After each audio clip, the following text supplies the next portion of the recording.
दोस्तों कैसे हैं। उम्मीद करता हूँ आप अच्छे ही होंगे। दोस्तों आज मैं आप लोग के लिए ऐसे वीडियोज लेके आए हुए हैं जो बहुत कम लोग वीडियो लेके आते हैं, क्योंकि दोस्तों हम इस वीडियो में आपको परीक्षा का जो तैयारी है कैसे किया जाता है, यानी हम अच्छे से एक परीक्षा की तैयारी हम कैसे कर पाएंगे, इन्हीं बातों पर अभी हम आगे चर्चा करेंगे।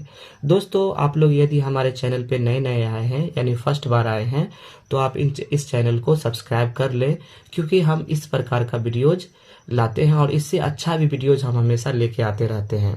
अगर आप सब्सक्राइब किए रहेंगे तो इसका नोटिफिकेशन आपको पहुंच जाएगा और आप आसानी से उन वीडियोज को आप देख के अपना ज्ञान बढ़ा सकते हैं।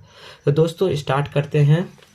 इनका ध्यान रखेंगे तो लक्ष्य प्राप्ति में सफल होंगे, यानी कि जो बात नीचे दिया गया है, अगर उन बातों को अगर आप ध्यान देंगे तो आपका जो भी लक्ष्य है परीक्षा में, जो भी आपका लक्ष्य है, यानी आपका फर्स्ट डिवीजन लाने का लक्ष्य है या आपका जो नंबर है 400 प्लस नंबर लाने का लक्ष्य है या टॉप 10 में आने का लक्ष्य है, तो जो भी आप अपना लक्ष्य बनाएंगे और आप इन बातों को अगर ध्यान देंगे तो वो लक्ष्य का आपका प्राप्ति होगा।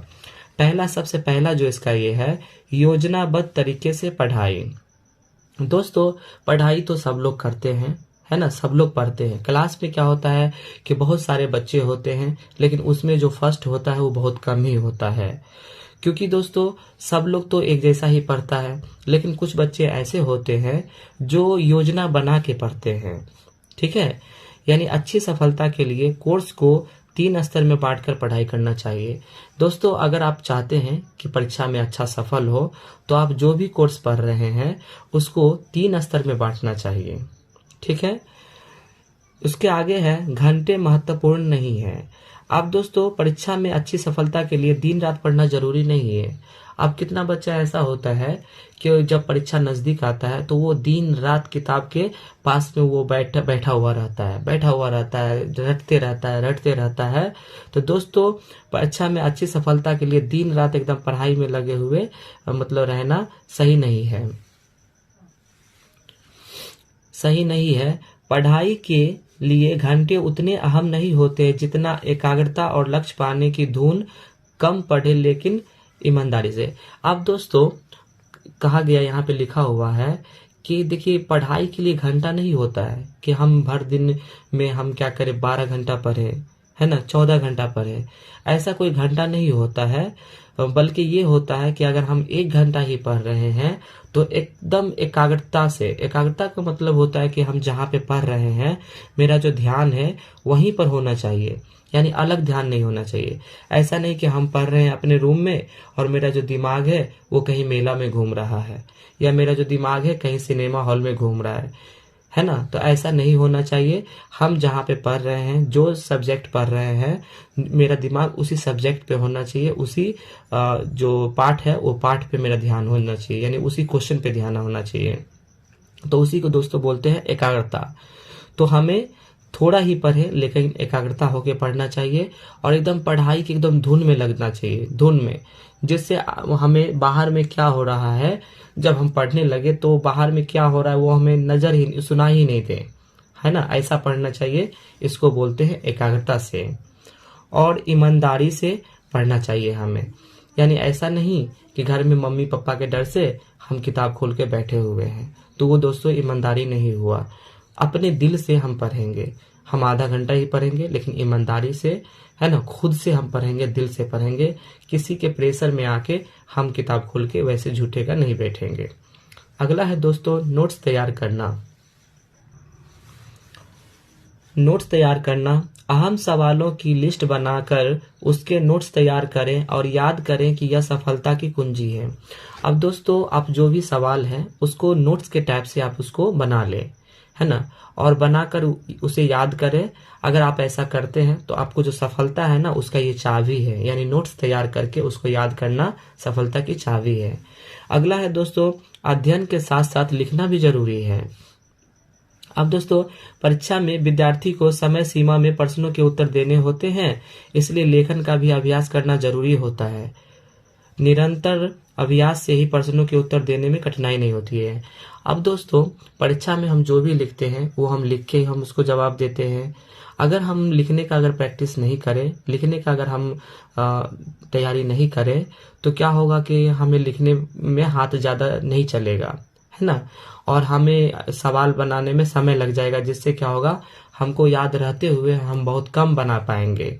इसलिए अध्ययन के साथ साथ लिखने का भी प्रैक्टिस करना चाहिए, जिससे क्या होगा कि आपका राइटिंग भी अच्छा बैठेगा और आप आसानी से, आप जल्दी से आप अच्छा से लिख भी लेंगे।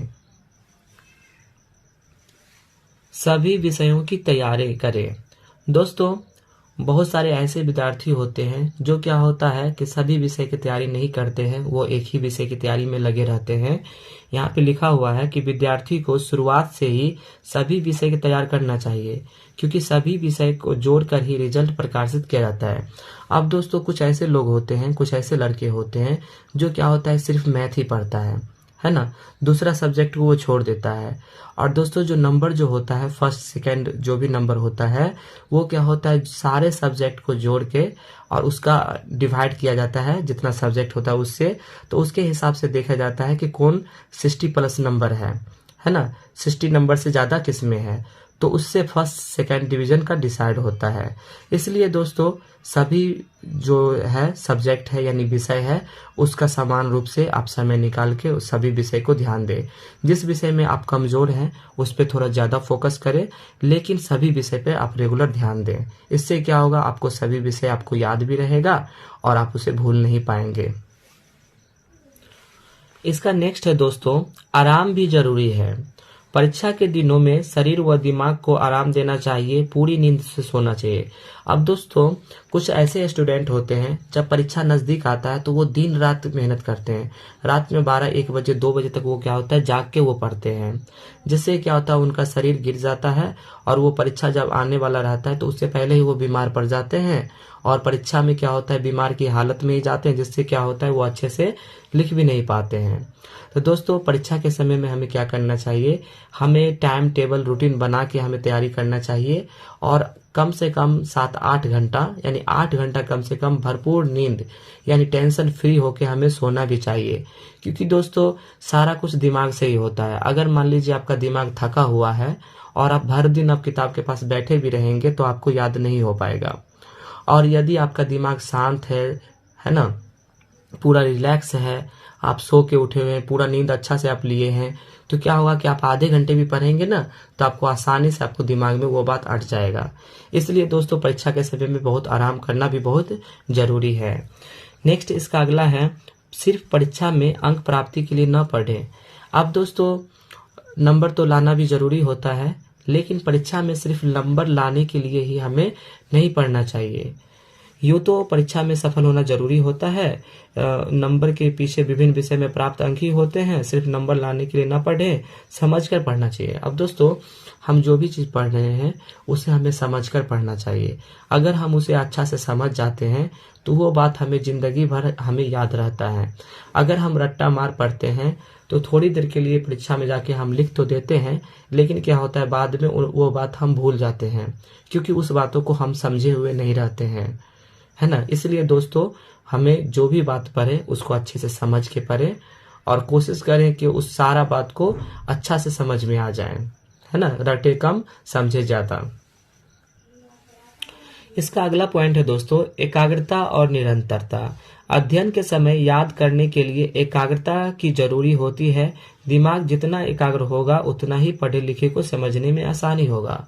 दोस्तों, अभी हम पीछे बताए थे कि जब हम पढ़ाई कर रहे होते हैं तो हमारा जो दिमाग है वो पढ़ाई पे ही होना चाहिए, है ना, कहीं अलग अलग की बात हमारे दिमाग में नहीं चलना चाहिए।